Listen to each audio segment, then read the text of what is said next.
Монгол Улсын их хурлын дарга Мегомби инх болдод Улсын их хурлын гишүүн, засгийн газрын гишүүн, хууль зүйн дотоод хэргийн сайд Бямб цогт хөдлөх эд хөрөнгө болон эдийн бус хөрөнгийн барьцааны тухай хуульд өөрчлөлт оруулах тухай хуулийн төслийг өргөн мэдүүллээ. Улсын их хурлын 2015 оны 7 дугаар сарын 2-ны өдрийн хуралдаанаар хөдлөх эд хөрөнгө болон эдийн бус хөрөнгийн барьцааны тухай хуулийн төслийг баталж 2016 оны 9 дугаар сарын 1-ний өдрөөс хүчин төгөөлдөр мөрдөгдөхөөр заасан. Хууль батлагдсанаар хөдлөх болон бусдад шилжүүлж болох эдийн бус хөрөнгө тухайлбал хувьцаа өмд цаас, шаардлага буюу авлага, оюуны өмч барьцаалах замаар хөрөнгийн эргэлт санхүүгийн хүртээмжийг нэмэгдүүлэх боломж бүрдсэн байсан юм а.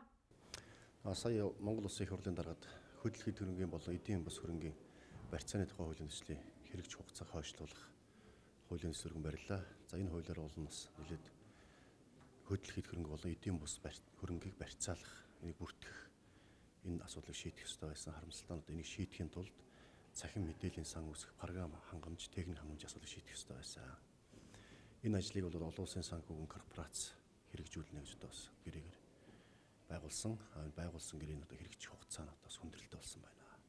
Олон улсын нээлттэй тендер шалгаруулж олон улсын энэ гэрээний мэдээллийн сан бүрдүүлэх програм хангамж, техник хангамж асуудлыг шийдэх энэ тендер нь одоо болтол хэрэгжихгүй, үнэлгээ нь хийгдэхгүй байгаа учраас энэ хуулийг хэрэгжих боломжгүй төрөйд байгаа юм. Тийм болохоор энэ хуулийг хэрэгжих хугацааг 17 оны 3 дугаар сарын 1 хүртэл хугацаагаар хойшлуулж энэ хугацаанд одоо энэ хууль хэрэгжих боломжийг бүрдүүлмээр байна.